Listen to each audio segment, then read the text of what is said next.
லூக்கா 16:16. நியாயப்பிரமாணமும் தீர்க்கதரிசன வாக்கியங்களும் யோவான் வரைக்கும் வழங்கி வந்தது. அது முதல் தேவனுடைய ராஜ்யம் சுவிசேஷமாய் அறிவிக்கப்பட்டு வருகிறது.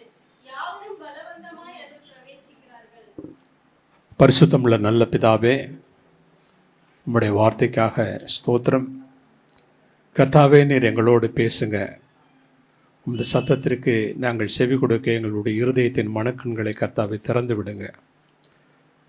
ஆண்டவரே, இந்த வார்த்தை மூலம் நாங்கள் ஆண்டவரே பூரண நன்மையை பெற்றுக்கொள்ள உதவி செய்யுங்க. இயேசு கிறிஸ்துவின் நாமத்தில் ஜெபிக்கிறோம் ஜீவனுள்ள நல்ல பிதாவே, ஆமென்.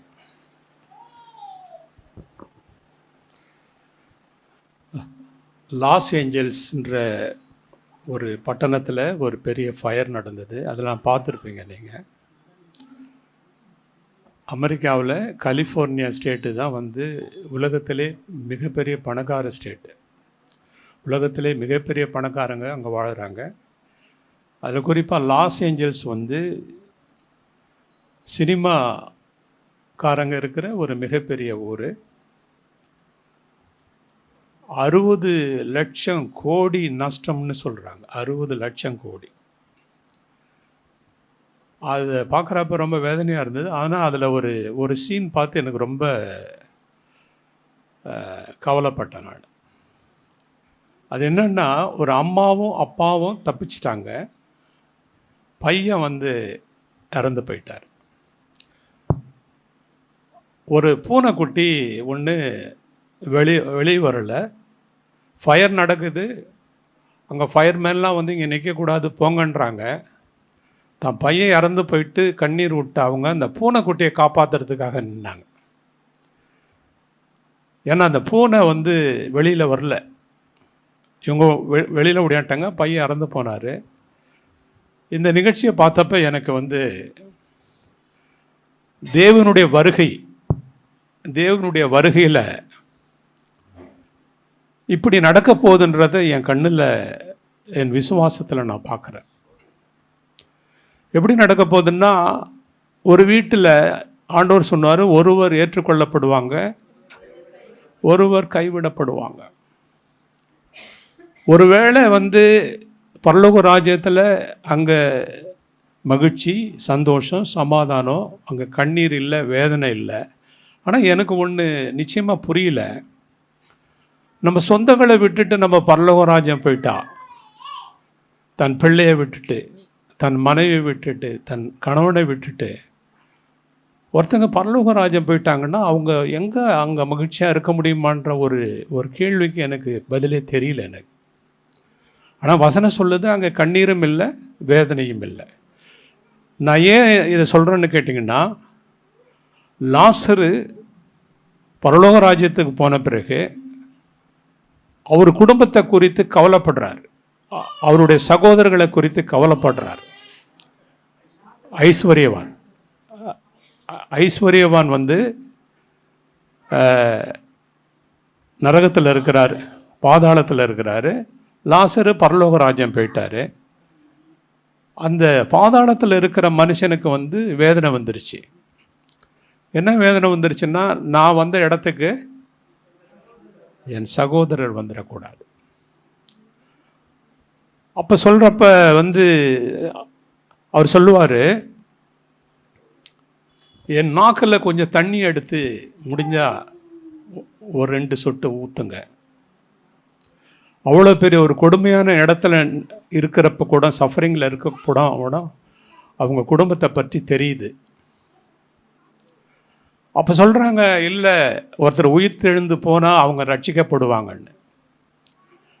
ஆனால் உயிர்த்தெழுந்து 40 நாள் வெளிப்பட்டு 500 பேர்களுக்கு மேலே தம்மை வெளிப்படுத்தின இயேசு கிறிஸ்துவை பார்த்து எனக்கு தெரியல அந்த 500 பேர்லாம் ரட்சிக்கப்பட்டாங்களான்னு எனக்கு தெரியல. அப்போ இதுலேருந்து என்ன தெரியுதுன்னு கேட்டிங்கன்னா, ஈவன் அப்பேற்பட்ட ஒரு அற்புதமே நமக்கு நடந்துட்டா கூட, ஒரு மரித்தோரோடு எழுந்தவர் ஒருத்தர் வந்தால் கூட, இந்த இருதயம் வந்து தேவனுடைய ராஜ்யத்தை பற்றி கொஞ்சம் கூட அக்கறை இல்லாது தான் இருப்போம். தேவனுடைய ராஜ்யத்தை பற்றி கொஞ்சம் கூட அக்கறை இல்லாத தான் இருப்போம். அது இப்போ இல்லை, 1வது நூற்றாண்டுலேருந்து தேவனுடைய ராஜ்யத்தை பற்றி ஒரு சில கூட்டம் மட்டும்தான் அதை விசுவாசித்தாங்க, நம்பினாங்க. பலர் அதை விசுவாசிக்கலை, நம்பலை. அவங்களாம் உலகத்துக்காக வாழ்ந்தாங்க. 1வது நூற்றாண்டில் தேவன் வரப்போறார்னு நம்பி வீட்டெல்லாம் விற்றுட்டு எங்கே கொண்டு வந்து பணத்தை கொடுத்தாங்க? யார்கிட்ட கொண்டு பணத்தை கொடுத்தாங்க? அப்போஸ்தலர் பாதத்தில். பேதுருக்கிட்ட வந்து பணத்தை போடுறாங்க. அவர் அப்படி பணத்தை வச்சுட்டு போங்கன்னு சொல்கிறார். அவர் எடுக்கலை, கையில் வாங்கலை, அதுதான் பாதத்தருகே போட்டாங்க. அப்படின்னா என்ன அர்த்தம்னா, அவங்க எதுக்காக வீட்டை விற்று கொடுத்தாங்க? இயேசு வரப்போகிறார். எப்போ அவங்க கொடுத்தாங்க? 2000 வருஷத்துக்கு முன்னால். 2000 வருஷத்துக்கு முன்னால் இயேசு வரப்போகிறார்னு எதிர்பார்த்தாங்க. ஆனால் நம்ம 2000 வருஷத்துக்கு பிறகு இப்போ இருக்கிற நம்ம உண்மையிலே நான் சீரியஸாக சொல்கிறேன், என்னையும் சேர்த்து சொல்கிறேன், நம்ம அதெல்லாம் சும்மா வந்து வருவார், அவர் எப்போயாவது வர்றப்போ வரட்டும், ஒரு சான்ஸ் கிடைச்சா நம்ம எப்படி நம்ம எடுத்துக்குவார். அதனால் நம்ம இங்கே என்ன வாழ்க்கை நமக்கு கொடுக்கப்பட்டிருக்கு அந்த பூமியில், அந்த வாழ்க்கையில் நம்ம இருப்போம் அப்படின்ற ஒரு எண்ணம் ஏன் வந்ததுன்னு கேட்டிங்கன்னா, இந்த உலகம் பொல்லாங்கனுக்குள் கிடக்கிறது. பொல்லாங்கனுக்குள்ள உலகம் இருக்கா? உலகத்துக்குள்ள பொல்லாங்கன் இருக்கானா?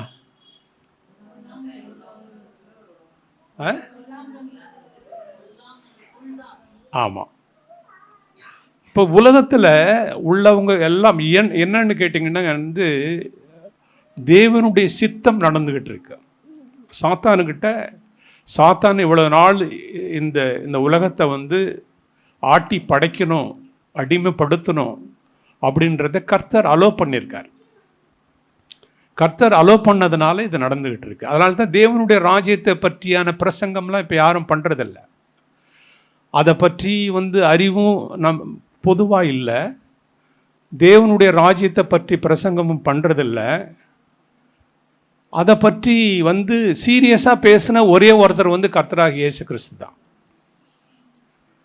இன்னைக்கு யூதர்கள்ட்ட நீங்கள் போயிட்டு, எருசலேமில் இருக்க யூதர்கிட்ட, இல்லை அமெரிக்காவில் இருக்க யூதர்கிட்ட, இல்லை ரஷ்யாவில் இருக்க யூதர்கிட்ட நீங்கள் போய் கேட்டிங்கன்னா அவங்களுடைய மகிமை சொல்லுவாங்க. அவங்களுடைய மகிமை வந்து மோசேன்னுவாங்க. அவங்களுடைய மகிமை வந்து நியாயப்பிரமாண புஸ்தகம்னு சொல்லுவாங்க. 100% சொல்லுவாங்க. நீங்கள் 100 பேரை போய் நீங்கள் விசாரிங்க, அவங்க சொல்லுவாங்க. ஆனால் இதே நீங்கள் 100 பேர் வந்து கிறிஸ்தவர்கள்ட்ட போய் இந்த காலத்தில் மகிமைன்னு கேட்டிங்கன்னா அவங்க என்ன சொல்லுவாங்கன்னு கேட்டிங்கன்னா, கர்த்தர் எழுதி கொடுத்த, கர்த்தர் பேசின அவருடைய சர்மன் ஆன் த மவுண்ட், மலை பிரசங்கம், மத்தேயு 5வது அதிகாரம், 6வது அதிகாரம், 7வது அதிகாரத்தை பற்றி நம்மளாம் பெருமையாக பேச மாட்டோம். ஏன்னு கேட்டிங்கன்னா நமக்கு அது தெரியவே தெரியாது. ஏன் தெரியாதுன்னு கேட்டிங்கன்னா, இப்பிரபஞ்சத்தின் தேவனானவன் அவர்களுடைய இருதயத்தின் மனக்கண்களை குருடாக்கிறான். அப்படி தெரிந்து கொள்ளக்கூடாது அப்படின்றதுல ரொம்ப கவனமாக இருக்கிறான் அவன். தெரிந்து கொள்ளக்கூடாதுன்றதுல ரொம்ப கவனமாக இருக்கிறான் அவன். வந்து நீங்கள் சர்ச்சுக்கு போங்க, பாட்டு பாடுங்க, நீங்கள் வந்து என்டர்டெயின்மெண்ட்டாக அதை நடத்துங்க, ஜாலியாக இருங்க. ஏதாவது பழைய ஏற்பாட்டில் ஏதாவது ஒரு பிரசங்கத்தை கேளுங்க, ஆபிரகாமை பற்றி, மோசேயை பற்றி, தாவீதை பற்றி கேளுங்க. ஆனால் இந்த பரலோக ராஜ்யத்துக்குரிய உபதேசத்தை மட்டும் நீங்கள் எப்படியும் தெரிஞ்சுக்க கூடாது. அதில் ரொம்ப கவனமாக இருக்கிறான் பிசாசு. சபைகளை குறித்து இந்த பேர்ட்ஸை வந்து இது பண்ணுவாங்க, வேட்டையாடுவாங்க. யாராவது பார்த்துருக்கீங்களா பேர்ட்ஸ் வேட்டையாடுறத, பறவைகளை அடிக்கிறத பார்த்துருக்கீங்களா? பார்த்ததில்லை. அவங்க என்ன பண்ணுவாங்கன்னா, அடித்த உடனே கீழே விழுந்த பறவையை போய் எடுக்க மாட்டாங்க, பறக்கிறத தான் அவங்க கான்சென்ட்ரேட் பண்ணுவாங்க. இப்போ 3 கொக்கு கீழே விழுந்துருச்சுன்னு வச்சுங்களேன், நான் பார்த்துருக்குறேன் அதை. கொக்கு அடிப்பாங்க, அந்த கொக்கு கீழே விழுந்துருச்சுன்னா அதை எடுக்க மாட்டாங்க, அந்த பறந்து ஓடுறத தான் அடிப்பாங்க. ஏன்? டார்கெட்டாக தான். பிசாசனுடைய டார்கெட் எப்படின்னு கேட்டிங்கன்னா, விழுந்து போன சபையை பற்றி அவனுக்கு கவலையே கிடையாது, அது அவனுடைய ஆள். யாராவது எங்கேயாவது 100 சபையில் ஒரு சபை உயிருள்ள சபையாக இருக்குன்னு சொன்னால் அதில் தான் அவனுடைய கான்சன்ட்ரேஷன் முக்கியமாக இருக்குது. ஏன்னு கேட்டிங்கன்னா அவங்க இன்னும் பறந்துக்கிட்டு இருக்கிறாங்க. அவங்கள எப்படியாவது அடித்து கீழே வச்சிடணும்.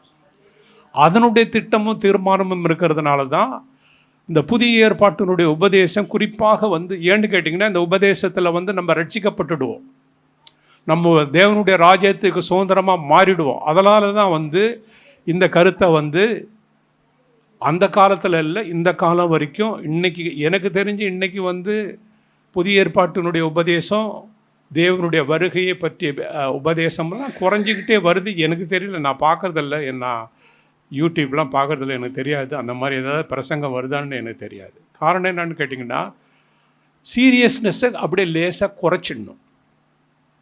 தேவனை பற்றி, தேவனுடைய ராஜ்யத்தை பற்றி, இதனுடைய சீரியஸ்னஸை பற்றி தான் கர்த்தர் பேசுகிறப்ப அவர் பேசினார். மத்தேயு 5வது அதிகாரம் 6வது அதிகாரம் 7வது அதிகாரத்தில் பேசுகிறப்ப அவர் என்ன சொல்கிறாருன்னு கேட்டிங்கன்னா, தேவனுடைய ராஜ்யத்தினுடைய பிள்ளைகள் யார், நீங்கள் எப்படி வாழ்ந்தீங்கன்னா தேவனுடைய ராஜ்யத்துக்கு போக முடியும், தேவனுடைய ராஜ்யத்தின் பிள்ளைகள் எதை செய்யலாம் எதை செய்யக்கூடாதுன்னு சொல்கிறது தான், அதை பற்றி தான் பேசினார். அப்போ பேசுகிறப்ப நம்ம இந்த டாப்பிக்கில் நம்ம மேத்யூ 5 மேத்யூ 6 நம்ம பார்த்துருக்குறோம்.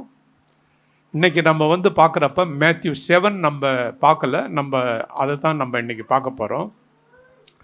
மத்தேயு 7வது அதிகாரம் 1வது வசனம். ம் ம் ம் ம் ம்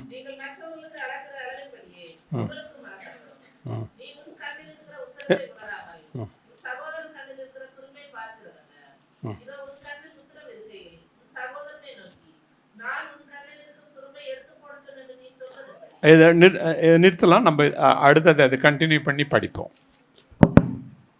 அவர் முதலாவது என்ன சொன்னார், முதலாவது 1, 2 மட்டும் படிங்க. ம் ஆமாம் போதும். முதலாவது அவர் சொல்கிறாரு, தேவனுடைய ராஜ்யத்துக்கு தெரிந்து கொள்ளப்பட்ட நம்ம என்ன பண்ணணும்னு கேட்டிங்கன்னா என்ன பண்ணக்கூடாதுன்னு அவர் சொல்லிட்டு வராரு. அவர் தொடர்ச்சியாக 5, 6 சொல்லிக்கிட்டு 7 சொல்கிறாரு, நீங்கள் யாரையுமே என்ன பண்ணக்கூடாது, ஜட்ஜி பண்ணக்கூடாது, நீங்கள் யாரையும் நியாயம் தீர்க்கக்கூடாது. நீங்கள் அப்படி நியாயம் தீர்த்தீங்கன்னா நீங்கள் நியாயம் தீர்க்கப்படுவீர்கள்.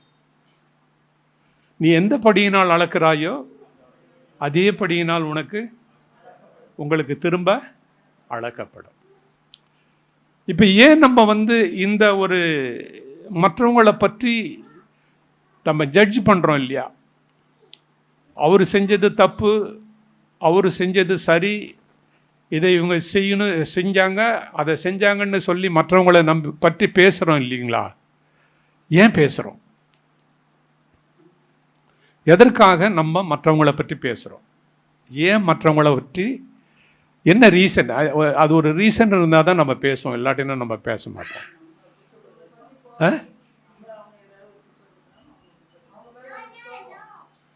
அவங்க மேலே கோபம், பொறாமை, எரிச்சல், இப்படி மற்றவங்களை பற்றி நம்ம ரட்சிக்கப்பட்ட நம்ம தேவனுடைய பிள்ளைகள் ஒரு காசிப்பை ஃபஸ்ட்டு காசிப்பில் தான் அது ஸ்டார்ட் ஆகும். காசிப்புன்னா இன்னொருத்தரை பற்றி பேசலைன்னா நம்ம சும்மாவே இருக்க முடியாது.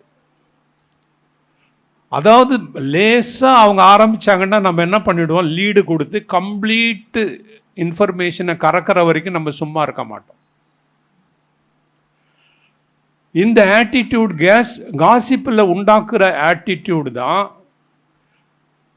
நம்மளை இப்போ அவங்க மேலே இருக்கிற பொறாமையில், அப்போ காசிப் பேசுகிற கெட்ட பழக்கமும் கிறிஸ்தவர்களுக்கு வந்துருச்சு, பொறாமையும் இருக்குது. ஆனால் நம்ம ரட்சிக்கப்பட்டுட்டோன்னு சொல்கிறோம், நம்ம தேவனுடைய ராஜ்யத்துக்கு போகிறோன்னு சொல்கிறோம், நம்ம பரிசுத்த ஆவியானவரை பெற்றுக்கொண்டோன்னு சொல்கிறோம். ஆனால் நம்மளால் எதை நிறுத்த முடியல, காசிப்பை நிறுத்த முடியல, மற்றவங்களை பற்றி பேசாமல். இங்கே ரீசன் என்ன பிரச்சனை வந்துருச்சுன்னா, நம்ம கம்பேர் பண்ணுறோம். என் பையன் பாருங்க, என் பொண்ணு பாருங்க, அந்த வீட்டு பையனை விட அந்த வீட்டு பொண்ணை விட இந்த இதில் உயர்ந்திருக்கிறா, அறிவு இருக்குது, அழகு இருக்குது, புத்தி இருக்குது அப்படின்னு சொல்லி கம்பேர் பண்ணுற ஒரு கேரக்டர், அது ஒரு விதை. அது அந்த விதையை போட்டுட்ட உடனே இருதயத்தில் அது வளர்ந்து என்ன பண்ணுன்னு கேட்டிங்கன்னா, ஒருவேளை நம்ம பிள்ளைகளை விட நம்மளை விட அவங்க ஏதோ ஒரு விதத்தில் உயர்ந்துட்டாங்கன்னா அவங்க மேலே பொறாமை வந்துட்டு தென் காசிப் ஸ்டார்ட் ஆகிடும். அப்புறம் குறை சொல்ல ஆரம்பிச்சிடும். கர்த்தர் சொல்கிறாரு, தேவனுடைய பிள்ளைகளாகிய நீங்கள் என்ன பண்ணக்கூடாது? குற்றப்படுத்தக்கூடாது. குற்றப்படுத்தின என்ன பிரச்சனை வரும்னு கேட்டிங்கன்னா, ரோமர் 8வது அதிகாரத்தில் நம்ம படிப்போம். 8 கடைசியில் நீங்கள் வந்து படிச்சிங்கன்னா, அதாவது இப்படி ஒரு வசனம் வரும், தேவனுடைய பிள்ளையாகிய என்ன என் மீது குற்றம் சாட்டுபவன் யார்? நம்மை ஆக்கினைக்குள்ளாக தீர்ப்பவன் யார்? இயேசு கிறிஸ்துவே எனக்காக மரித்து உயிர் படி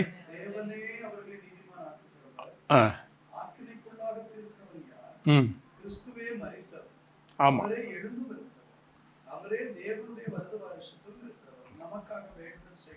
அவரே. இப்ப பிரச்சனை வந்து நம்மை ஆக்கினைக்குள்ளாக யாராவது தீர்க்க முடியுமா?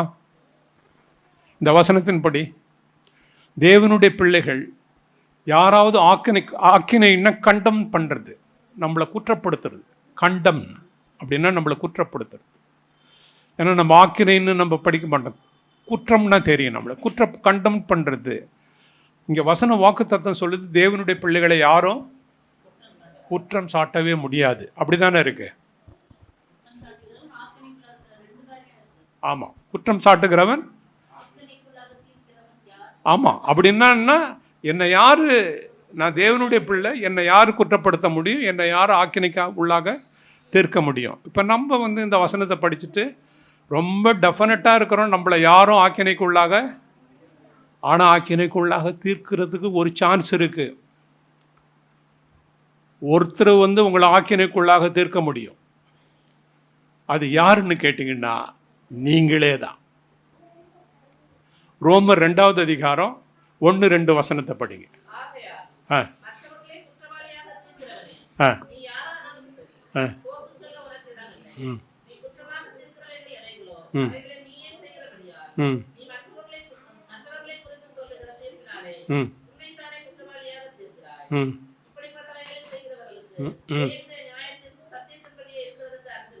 ஆமாங்க.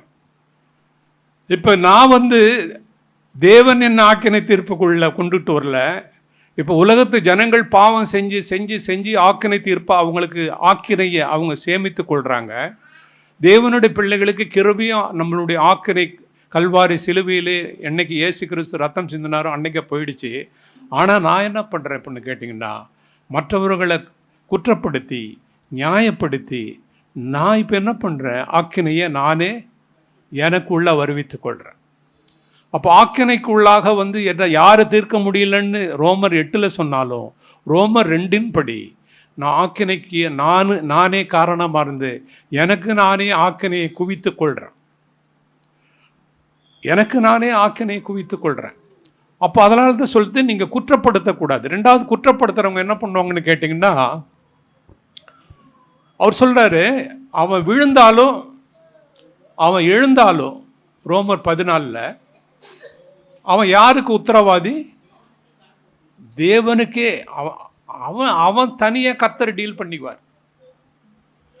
இப்போ நம்ம போயிட்டு குற்றப்படுத்திட்டு ஒருவேளை அந்த மனிதன் மனம் திரும்பி தேவன்கிட்ட சுமூகமாக போயிட்டார்னா நான் போய் சிக்கிக்குவேன்.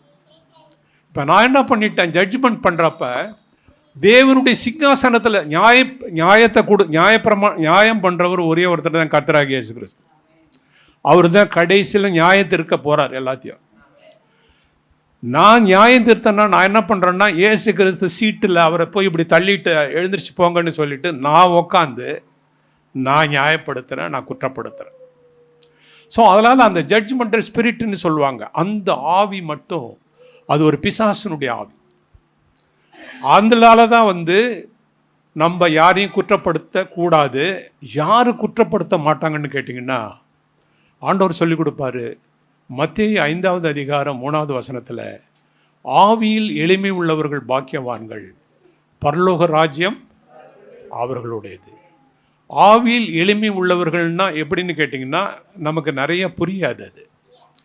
ஏன்னா இது நமக்கு யாரும் சொல்லி கொடுக்கறதில்ல, நமக்கு தெரியாது. ஆவியில் எளிமை உள்ளவர்கள்னு கேட்டிங்கன்னா, இங்கிலீஷில் those who are poor in spirit அப்படின்னு வரும். அந்த இடத்துல போட்ட வேர்டு புவர்.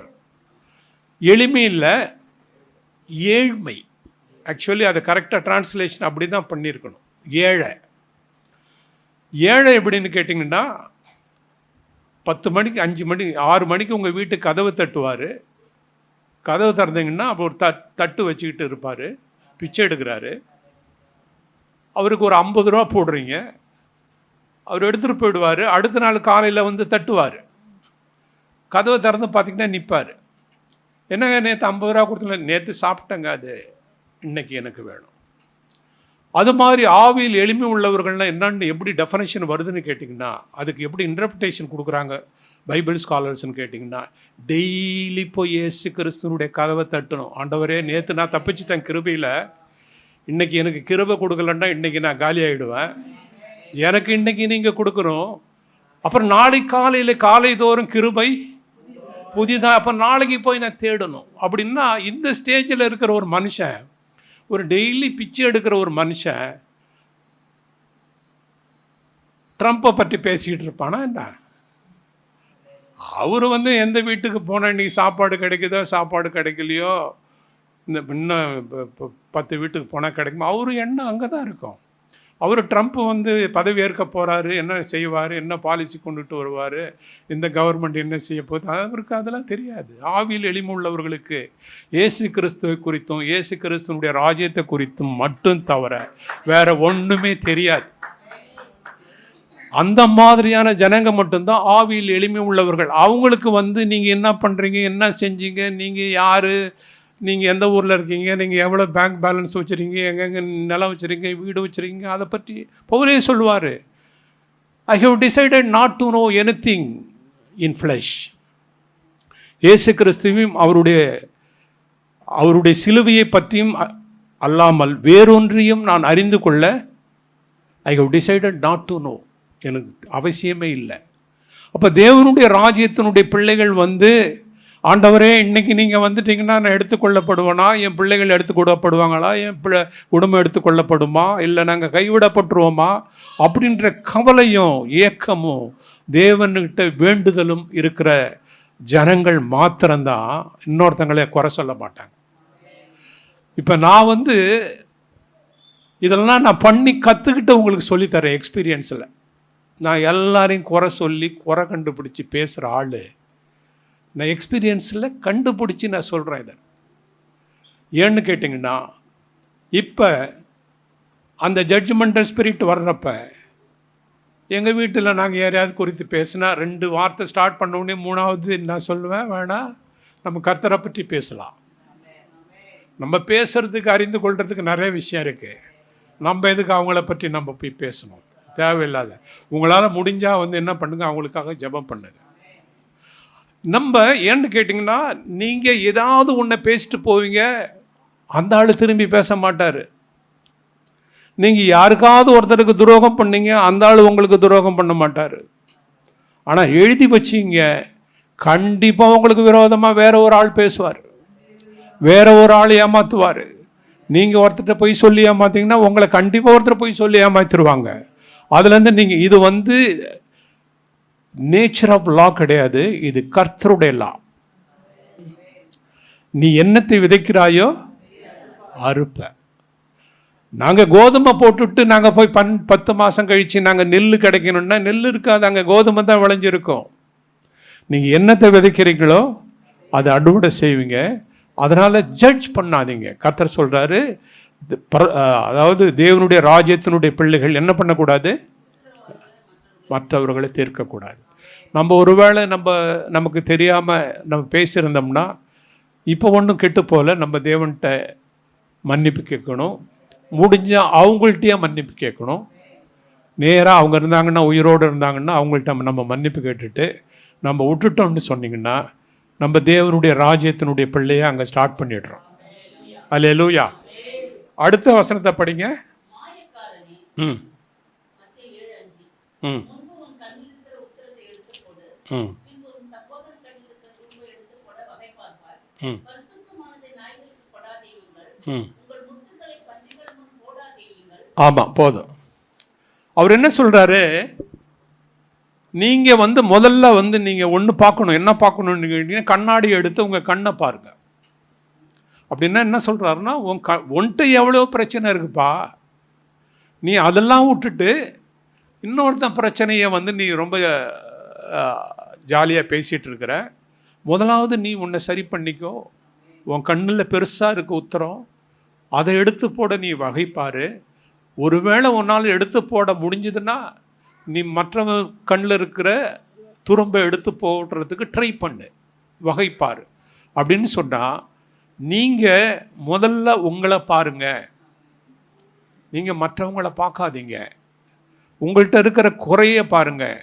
கர்த்தர் எவ்வளோ கிருபையாக உங்களுக்கு இருந்தார்னு நினச்சி பாருங்க. கர்த்தர் மட்டும் இல்லாட்டினா அப்பேற்பட்ட ஒரு விலைக்கரையும் கொடுத்து ரத்தம் சிந்தப்படலைன்னு சொன்னான். இன்றைக்கி நம்ம எங்கே இருப்போன்றதை நினச்சி பாருங்க. மற்றவனை பற்றி நீங்கள் வந்து பண்ணாதீங்க. அடுத்த வசனம் சொல்லுது, உங்கள் ஆமாம் ஆமாம் இது யாரு? நாய் பன்றின்னா யார்? அது நாயின்னா யாரு, பன்றின்னா யாரு? மனிதர்களா இது இல்லை மிருகமா?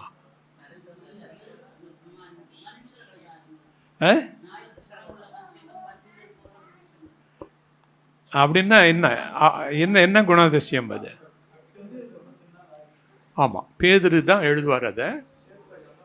ஆமாம், நாய் தன் கக்கினதை தின்னும், பண்ணி சேற்றிலே பொருளும். அப்படின்னா என்ன அர்த்தம்னு கேட்டிங்கன்னா, இவங்க 2 பேர், இந்த குரூப் 2 பேரும் கிருபையாய் ரட்சிக்கப்பட்டுட்டு அப்புறம் அதுக்கு பிறகு வந்து அவங்க வழி விலகி போய் மறுபடியும் பாவத்துக்கு போயிட்ட ஒரு கூட்டம். அது பாஸ்டராக இருக்கலாம், எல்டராக இருக்கலாம், விசுவாசியாக இருக்கலாம், யாராவது இருக்கலாம். இவங்க வந்து மறுதலித்துட்டு தேவனுடைய கிருபையை பெற்று ரட்சிக்கப்பட்டு மறுதலித்துட்டு மறுபடியும் பாவத்துக்கு போயிட்டாங்க. இவங்களுக்கு வந்து என்ன சொல்கிறாரு கர்த்தர், இவன்கிட்ட போய் நீ சத்தியத்தை சொல்லாதன்றார். யாருக்கிட்ட சத்தியத்தை சொல்லக்கூடாது? இவனுக்கிட்ட போயிட்டு உன் டைமை வேஸ்ட் பண்ணாத. இவனுக்கு போய் நீ சொன்னினா அவன் உன்னை திரும்பி அடிப்பான், உன்னை காயப்படுத்துவான், உன் மனசை வேதனைப்படுத்துவான். ஸோ இவனுக்கிட்ட முடிஞ்ச வரைக்கும் என்ன பண்ணணும்னு கேட்டிங்கன்னா, நீ எதுனாலும் பேசிக்கோ, அரசியல் பேசணும்னு நினச்சா பேசிக்கோ, ஸ்போர்ட்ஸை பற்றி பேசணுன்னா பேசிக்கோ. ஆனால் வந்து அவன்கிட்ட என்ன பண்ணுது, காஸ்பலை பற்றி எடுத்துகிட்டு போயிடாத. ஆமாம், பரிசுத்தமானதுன்னா தேவனுடைய வார்த்தை. தேவனுடைய வார்த்தையை எடுத்துக்கிட்டு போய் உன் நேரத்தை செலவு பண்ணாத, உன் நேரத்தை வீணடிக்காத, அதனால் உனக்கு எந்த பிரயோஜனமும் இல்லை, இதை நீ செய்யாத அப்படின்னு கர்த்தர் தெளிவாக சொல்லியிருக்கிறார். நீதிமொழிகளில் படிப்போம். முட்டாளுகிட்ட போயிட்டு நீதிமொழிகள்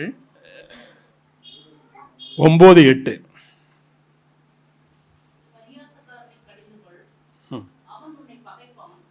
கடிந்து கொள்ளாதே.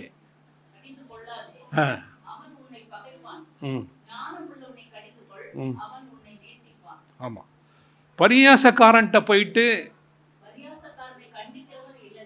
ஆமாம், அவன்கிட்ட வந்து நம்ம வந்து அவன்கிட்ட முதல்ல வந்து கிட்டே போகக்கூடாது. அது ஒரு நாய், அது கடிச்சு போடும். அது அந்த நாய் கிட்ட போனீங்கன்னாவே அது கடிச்சிடும். அதுக்கு அர்த்தம் அதான். அவன்கிட்ட போயிட்டு நீ வந்து ஒன்றும் பண்ணாத, அது வேஸ்ட்டு, அந்த எஃபர்ட்ஸ்லாம் நீ போடாத அப்படின்னு சொல்லிட்டு முட்டாள்கிட்ட பேசக்கூடாதுன்னு 23:9 வரும். 23:9 எடுங்க.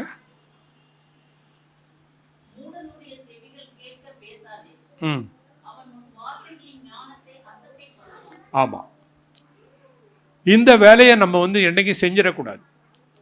நம்ம வந்து தேவனுடைய வார்த்தையை நம்ம பேசுகிறோன்ற ஒரு உற்சாகத்தில் போயிட்டு கர்த்தர் சொல்லாத இடத்துல வசனத்தை பேசக்கூடாது. நம்ம நினச்சிக்கிட்டு இருக்கிறோம் எல்லாம் ரட்சிக்கப்படுவாங்கன்னு. எல்லாமே ரட்சிக்கப்பட மாட்டாங்க. இயேசு கிறிஸ்து உலகத்துக்காக ஜெபம் பண்ணல. ஜெபம் பண்ணாரா? ஆமாம், அவர் சொன்னார், பிதாவே நான் இந்த உலகத்துக்கு வேண்டிக் கொள்ளாமல் இவைகளில் நீர் எங்களுக்கு தந்தவர்களுக்காக நான் ஜபிக்கிறேன். அப்போ அவரே ஜபிக்கலையே, நீங்கள் எதுக்கு போய் இவங்கள்ட்ட போய் பிரசங்கம் பண்ணிட்டு இவங்கள்ட்ட அவங்களே தெரியும், அவங்களுக்கு நமக்கு நல்லாவே தெரியும், வேஸ்ட், அது பண்ணாதீங்க அப்படின்னு கர்த்தர் சொல்கிறார். இந்த மாதிரி பிரசங்கம் பண்ணுறது, அட்வைஸ் பண்ணுறது, அட்வைஸ் கூட கூடுமான அளவு வரைக்கும் பண்ணக்கூடாது. கர்த்தரே உங்களுக்கு சொல்லி அட்வைஸ் பண்ணுங்கன்னு சொன்னால் ஒழிய நம்ம ஏன்னு கேட்டிங்கன்னா அதை அவங்க அங்கீகரிக்க மாட்டாங்க, அதை ஏற்றுக்கொள்ள மாட்டாங்க. அதனால் உங்களுக்கு பிரச்சனை வரும். அதை நீங்கள் செய்யக்கூடாது. அதை தான் அவர் கர்த்தர் சொல்லி கொடுக்குறார். அடுத்த வசனத்தை படிங்க.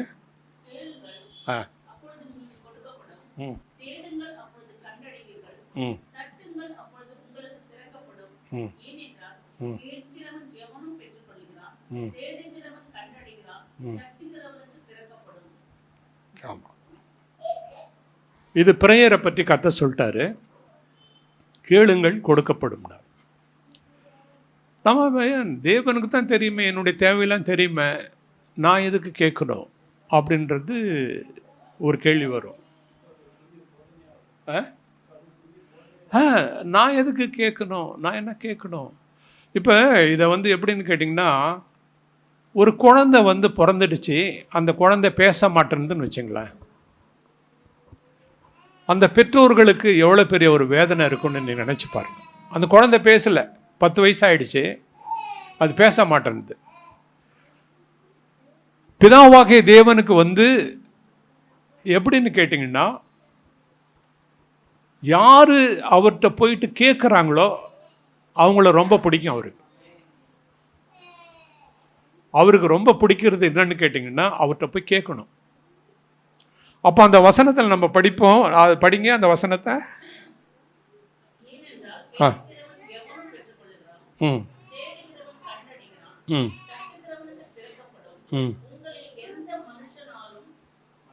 மனுஷனானாலும்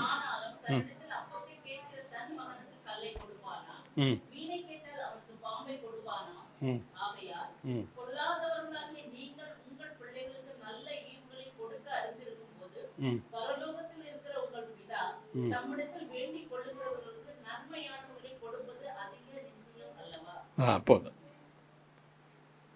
அவர் இங்க ஒரு உதாரணமே சொல்றாரு. உலகத்தில் இருக்கிற ஒரு தகப்பன் ஒரு மகன் அப்பாவிட்ட கேட்குறான், எனக்கு ஒரு பிரெட் வேணும்னு கேட்குறான். அவர் போய் பேக்கரியில் போய் பிரெட் வாங்கிட்டு வந்து தருவாரா, இல்லை ஒரு கல் எடுத்துகிட்டு வந்து தருவாரா? பேக்கரியில் பிரெட் வாங்கிட்டு வந்து தருவார். மீனை கேட்டால் யாரும் பாம்பை பிடிச்சி கொடுக்க மாட்டாங்க. அங்கே ஒரு வசனம் வருது, பொல்லாதவர்களாகிய நீங்களே நல்ல ஈவுகளை கொடுக்க அறிந்திருக்கும் பொழுது பரலோகத்தின் பிதாவாகிய தேவன் தம்மை வேண்டிக் கொள்ளுகிறவர்களுக்கு நன்மையானவைகளை கொடுப்பது ஆமாம் அதிக நிச்சயம். இப்போ இங்கே என்ன சொல்றாரு, நம்மள அப்பா பொசிஷன், அவர் அப்பா பொசிஷன்லையும் நம்ம மகன் பொசிஷன்லையும் கொண்டுட்டு வந்து விட்டார். பிதாவாகிய தேவன் நமக்கு அப்பான்னு யூதர்களுக்கு அப்போ வரைக்கும் தெரியாது. அவங்கள பொறுத்த வரைக்கும் பிதாவாகிய தேவன் கிடையாது, யெகோவா தேவன். அவங்களுக்கு தெரிஞ்சதெல்லாம் யெகோவா தேவன். அவர்களுக்கு அப்பான்னே தெரியாது.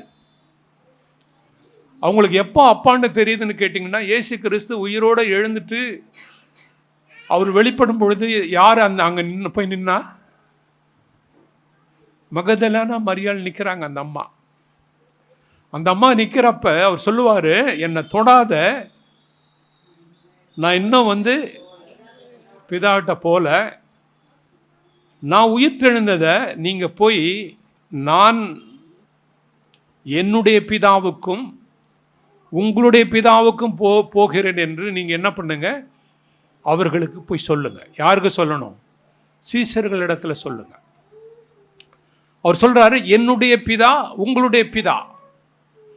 இப்போ பிதாவாகிய தேவன் மனிதர்களுக்கு, யூதர்களுக்கு, கிறிஸ்தவர்களுக்கு பிதான்றத இந்த இடத்துல கொண்டுட்டு வந்து கொடுக்குறார். அதாவது ஃபாதர் அண்ட் சன். அப்ப அவர் சொல்றாரு, பொல்லாத ஜனங்கள், பொல்லாத மனுஷர்கள், தகப்பன் தன் பிள்ளைக்கு நல்ல ஈவுகளை கொடுக்கும் பொழுது பரலோகத்தினுடைய பிதா தம்மை வேண்டிக் கொள்ளுபவர்களுக்கு நன்மைகளை கொடுப்பது நிச்சயம், நிச்சயம்னு சொல்றார் இல்லையா? ஆனால் லூக்காவில் நம்ம படிக்கிறப்ப எப்படி வரும்னு கேட்டிங்கன்னா, இதனுடைய பேரலல் வசனம் லூக்காவில் வர்றப்ப எப்படி வரும்னு கேட்டிங்கன்னா, லூக்கா 11:13 படிங்க. ம்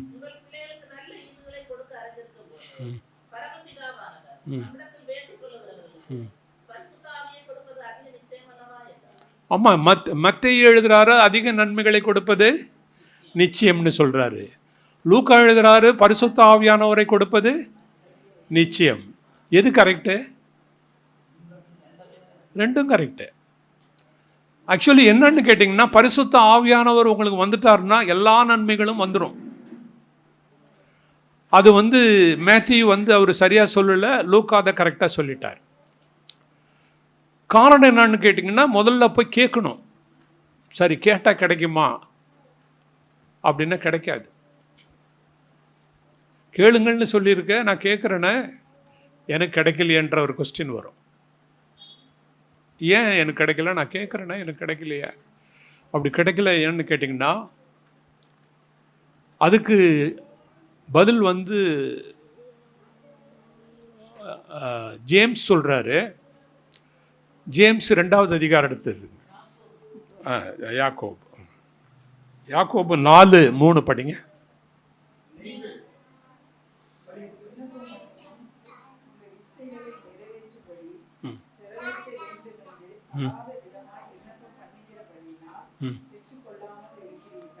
ஆமாங்க. ஏன் நமக்கு கிடைக்கலன்னு சொல்லி யாக்கோபு தான் எழுதுறாரு. நம்ம எதுக்காக போய் கேட்குறோம்?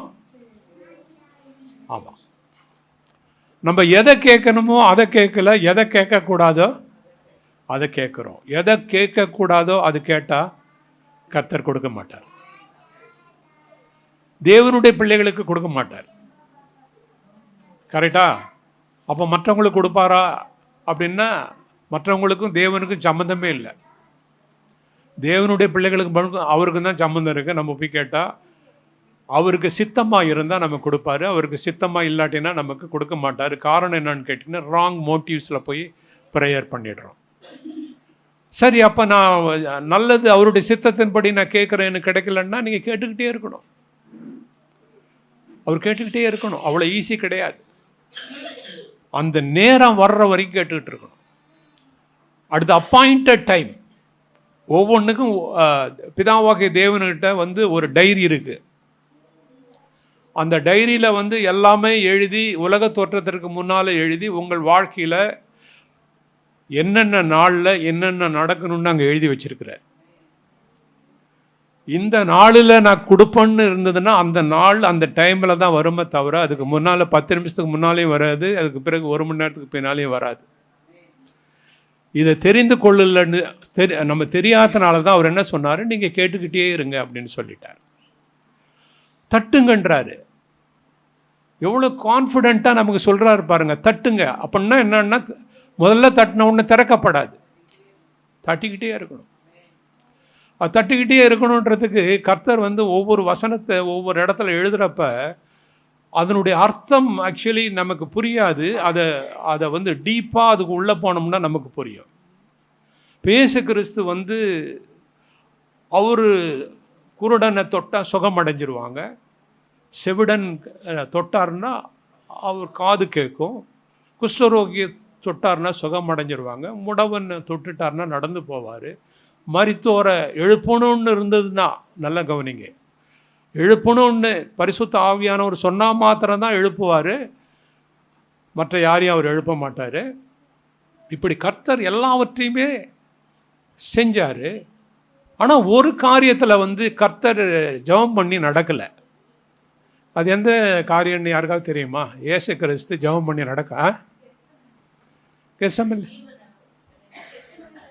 இல்லை. ஒரு ஒரு குருடன்ட்ட வந்து ஜெபம் பண்ணுவார். ஜெபம் பண்ணிட்டு நீ பார்க்குறியாப்பான்னுவார். அவன் ஹானஸ்டாக சொன்னான். அவன் பார்க்குறேன்னு சொல்ல, ஹானஸ்டாக சொன்னான், நான் பார்க்குறேன் மரம் நடந்து போகுதுன்னு. நான் மனிதர்களை பார்க்கல, மரம் நடந்து போகுது அப்படின்னா. அதை வேணுமுன்னே அதை செஞ்சார் அவர். ஏன் அதை வேணும்னே செஞ்சார்? அவருடைய வல்லமைக்கு சும்மா தொட்டா போதும், பார்வடைஞ்சிடணும். ஏன் அதில் வந்து இந்த ஒரு காரியத்தில்னா இந்த மாதிரி பொய் பிரசங்கம் ஹீலிங் மினிஸ்ட்ரி பொய் ஆளுங்க எழும்புவாங்கன்னு கர்த்தருக்கு அன்னைக்கே தெரியும். இந்த ஹீலிங் மினிஸ்ட்ரின்னு சொல்லி பொய்யான ஆளுங்க எண்ணெய் விற்றுக்கிட்டு இருக்கிறாங்க இன்னைக்கு. அந்த யூடியூப்பில் வந்து அங்கேருந்து பார்த்துட்டு வந்து அந்த படப்பையில் வந்து என்னுடைய சிஸ்டர் வந்து போனாங்க, எண்ணெய் வாங்கிட்டு வந்தாங்க வீட்டுக்கு. இது ஏன்னு கேட்டிங்கன்னா, இந்த மாதிரி பொய்யான ஒரு, அதாவது ஜெபம் பண்ணி நடக்காதது இப்படி நடக்கும்னு சொல்லி காண்பிக்கிறதுக்காக தான் அந்த ஒரு நிகழ்ச்சியை கர்த்தர் அதை அனுமதிச்சார். அப்படின்னா எதுக்கு நம்ம பாயிண்ட்டை சொல்லிட்டு வரோன்னு கேட்டிங்கன்னா, பொய்யான மினிஸ்ட்ரி கடைசி நாட்களில் வந்துடும், ஏமாத்துறவங்க வந்துடுவாங்க, அந்த ஹீலிங் மினிஸ்ட்ரின்னு சொல்லி ஏமாற்றுவாங்கன்றது கர்த்தருக்கு அப்பயே தெரியும். அது இப்போ வந்து ரொம்ப அதிகமாக இப்போ பிரபலமாயிட்டு வர்றது வந்து ஹீலிங் மினிஸ்ட்ரி தான் பிரபலமாயிட்டு வருது. ஹீலிங் மினிஸ்ட்ரி ஆண்டவர் பண்ணாரா எங்கேயாவது? மத்தேயு, மார்க்கு, லூக்கா எங்கேயாவது ஹீலிங் மினிஸ்ட்ரி பண்ணி ஒரு கூட்டத்தை ஏற்பாடு பண்ணுப்பா, வந்து சுகமளிக்கும் விழா, இந்த விழாவில் வந்து யோவான் வந்து முதல்ல ஜெபம் பண்ணுவார், ஒரு தினாரி கொடுத்தீங்கன்னா உங்கள் மேலே கையை வச்சு ஜெபம் பண்ணுவார். 5 தினாரி கொடுத்தீங்கன்னா, தினாரின்றது இஸ்ரவேலினுடைய நாணயம், காயின். பேதுரு பிரதான நம்பர் 1 அசிஸ்டன்ட் பாஸ்டர் ஜெபம் பண்ணுவார். 10 தினாரி கொடுத்தீங்கன்னா ஏசு ஜெபம் பண்ணுவார்னு சொல்லி ஒரு கூட்டத்தை நடத்தி காசை வசூல் பண்ணிக்கிட்டு போனாங்கன்னு எங்கேயாவது இருக்கா? இல்லை. இது எல்லாமே ஏமாத்துற வேலை வந்து இன்னைக்கு வந்து ரொம்ப பிரபலமாயிட்டு போயிட்டு. காரணம் என்னன்னு கேட்டிங்கன்னா, இந்த ஏன் இதுக்கு வஞ்சிக்கப்படுறாங்கன்னு கேட்டிங்கன்னா, இவங்களுக்கு வந்து புதிய ஏற்பாட்டினுடைய உபதேசமே தெரியல. தேவனுடைய ராஜ்யத்தினுடைய உபதேசமே இவங்களுக்கு தெரிந்து கொள்ளாதனால இப்படி போயிடுச்சு. அடுத்த தட்டுங்கள் கேளுங்கள் கொடுக்கப்படும், கேட்கிறவன் எவனும் பெற்றுக்கொள்ளுகிறான், தட்டுங்கள் திறக்கப்படும், தேடுங்கள் கண்டடைவீர்கள். இதை கேட்கணுன்றது தேவனுடைய சித்தம். நம்ம கேட்டுக்கிட்டே இருக்கணும். அந்த நம்ம பாயிண்ட்டை விட்டுட்டு போயிடக்கூடாது. அந்த நேரத்தில் அது நடக்கும். அல்லேலூயா. நாங்கள்லாம் 25 வருஷம் கழிச்சு தான் எங்களுக்கு வீடு கிடச்சிது. 25 வருஷம் ஜெபம் பண்ணியிருக்கிறோம். அது அப்படி தான் இருக்கும். அந்த நேரம் வரைக்கும் நம்ம காத்துக்கிட்டு இருக்கணும். அந்த நேரத்துக்கு முன்னால் நடக்கவே நடக்காது. அதனால தான் சொல்கிறாரு, கேளுங்கள் நீங்கள் தட்டுங்கள், நீங்கள் தேடுங்கள் அப்படின்னு தேடணும். தேடுங்கள்னு சொல்கிறப்ப தேவனுடைய ராஜ்யத்தையும் தேடணும், உலகத்தினுடைய காரியத்தையும் தேடணும். இப்போ நம்ம வேலை தேடலைன்னா வேலை வருமா? வராது. நம்ம வேலை நம்ம சம்பாதிக்கணும்னு நம்ம பிரயாசப்படலைன்னா வருமா? வராது. ஆகாயத்து பறவைகளை பாருங்கள், அவைகள் விதைப்பதும் இல்லை, அறுப்பதும் இல்லை, களஞ்சியத்தில் சேர்த்து வைப்பதும் இல்லை, அவைகளை போஷிக்கிற உங்களுடைய பரமபிதா உங்களை போஷிப்பது அதிக நிச்சயம் அல்லவான்னு சொன்னால், அந்த பேர்ட்ஸ் ஏதாவது சும்மா உட்காந்துட்டு சாப்பிட்டுக்கிட்டு இருக்கா என்ன? காலையிலேருந்து நைட்டு வரைக்கும், அந்த ஈவினிங் வரைக்கும் அது எல்லா இடத்துலையும் தேடி அலைஞ்சி கண்டுபிடிச்சி கிடையாது. கர்த்தர் எதுவுமே ஈஸியாக லைஃப் ஆக்கலை. கர்த்தர் வந்து நம்மளை வந்து ப்ரொடக்டிவாக பண்ணணுன்ற இதெல்லாம் வந்து என்ன பண்ணிட்டார், நம்ம பிரயாசப்பட்டு தேடி கண்டுபிடிக்கணும். நம்ம பிரயாசப்படணும். தண்ணீரின் மீது ஆகாரத்தை போடு, பல நாட்களுக்கு பின்பு பலனை காண்பாய். காலையிலே விதை, மாலையிலே உங்களுடைய கைகளை நிகழ்விடாதே, இதுவோ அதுவோ எது வாய்க்கும் என்று அறியாயே. அப்படின்னா என்ன அர்த்தம்னா, நீ எஃபர்ட்ஸ் போட்டுக்கிட்டே இருங்க, கேட்டுக்கிட்டே இருங்க, தேடிக்கிட்டே இருங்க, தட்டிக்கிட்டே இருங்க. அது எந்த டைம் வருதோ அட் த அப்பாயிண்டட் டைம் கர்த்தர் அதை கொடுப்பார். அல்லேலூயா. ஆமாம், அது வரைக்கும் ஏன்னா அது நமக்கு தெரியாதனால தான் கேட்டுக்கிட்டே இருக்கணும். அது தெரியல, அது கேட்டுக்கிட்டே இருந்து ஆண்டவரே அதுக்கு ஒரு எக்ஸாம்பிள் கொடுப்பார். ஒரு அம்மா ஒரு பொல்லாத நியாயாதிபதிக்கிட்ட போய் நியாயம் கேட்குது. அவன் காதுலேயே வாங்கிக்கல. அப்புறம் ஒரு நாள் தீர்மானித்தான், நான் தேவனுக்கும் பயப்படுறதில்ல, அப்படி இருந்து இந்த அம்மா என்னை பிடிச்சி தொல்லை பண்ணுதுன்னு சொல்லி, சரி இனி இது என்னை தொல்லை பண்ணக்கூடாதுன்னு நியாயம் செய்தார்னு சொல்லிட்டு கர்த்தர் அதை கம்பேர் பண்ணி பிதாட்ட சொல்லுவார். பொல்லாத ஒரு நியாயாதிபதியே இருக்கிறப்ப நீங்கள் இரவும் பகலும் தேடுறீங்களா, அவர் எப்படி உங்களுக்கு கொடுக்காம போயிடுவார்னு சொல்லி வாக்குத்தத்தம் சொல்லுவார். ஆமாம், செய்யாதிருப்பார். ஆனால் இங்கே ஒன்று நம்ம படிக்கிறோம், நியாயம் செய்யப்படுத்து அட் த அப்பாயிண்டட் டைம். அது நமக்கு டிலேன்னு தெரியும், நம்ம கண்ணுக்கு என்ன தெரியும், டிலே. ஆனால் அவர் கண்ணுக்கு டிலேவே கிடையாது. அது எல்லாம் நல்லது நடந்தாலும் நம்ம பார்வையில் கெட்டது நடந்தாலும் எல்லாமே அது நேர்த்தியாக அவர் செஞ்சுக்கிட்டு இருக்காரு. நம்ம ஒரு வசனத்தை படிப்போம், 115வது சங்கீதத்தில். அந்த வசனம் என்ன சொல்லுதுன்னா, 115வது சங்கீதத்தில், நம் தேவன் பரலோகத்தில் இருக்கிறார், தமக்கு சித்தமான யாவையும் அவர் செய்கிறார். அவருடைய தேவன் வெள்ளியும் பொன்னும் மனுஷருடைய கைவேலையுமாய் இருக்கிறது. அவைகளுக்கு கண்கள் இருந்தும் காணாது, காதுகள் இருந்தும் கேட்காது, கையிருந்தும் தொடாது, தொண்டை இருந்தும் சத்தமிடாது, கால் இருந்தும் நடக்காது. அவைகளை பண்ணுகிறவர்களும் அவைகளை நம்புகிறவர்களும் அவைகளைப் போலவே இருக்கிறார். அவைகளை பண்ணுகிறவர்களும் அவைகளை நம்புகிறவர்களும் அவைகளைப் போலவே இருக்கிறார்கள். கர்த்தரை நம்புறவங்க கர்த்தரை போல இருப்பாங்க. அப்படின்னா அதற்காக காத்துக்கிட்டு இருப்பாங்க. அந்த நாள் வர்ற வரைக்கும் பிதாவாகிய தேவன் இயேசு கிறிஸ்துவ பூமிக்கு அனுப்பலை.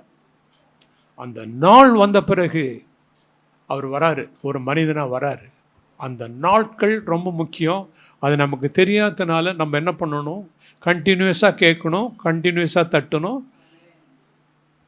போயிட்டு கதவை தான் தட்டணுமே தவிர சுவத்தை தட்டக்கூடாது. கதவை தட்டணும், நம்ம தட்டிக்கிட்டே இருக்கணும். அடுத்த அப்பாயிண்டட் டைம் நமக்கு கிடைக்கும். அடுத்தது வசனத்தை படிங்க.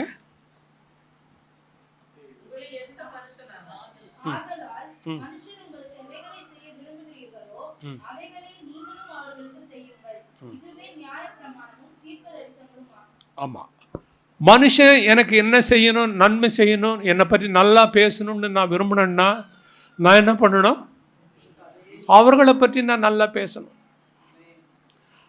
யாராவது எனக்கு நன்மை செய்யணும்னு நான் விரும்பினேன்னா அவங்களுக்கு நான் முதல்ல செய்யணும். இதுதான் நியாயப்பிரமாணம், தீர்க்க தரிசனம்னு சொன்னால் இது என்னத்தை சொல்லுதுன்னு கேட்டிங்கன்னா, இதுதான் ஓல்டு கவனன்ட். ஓல்டு கவனன்ட்டினுடைய வார்த்தை என்னன்னு கேட்டிங்கன்னா, நீங்கள் செய்யுங்க முதல்ல போய்.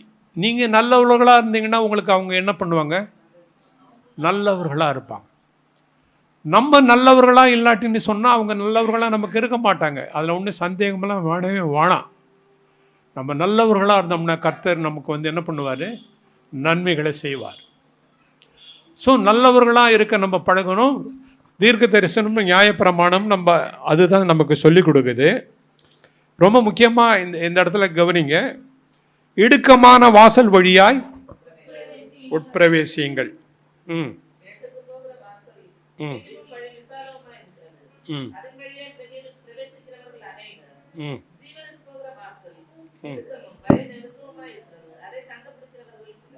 ஆமாம்.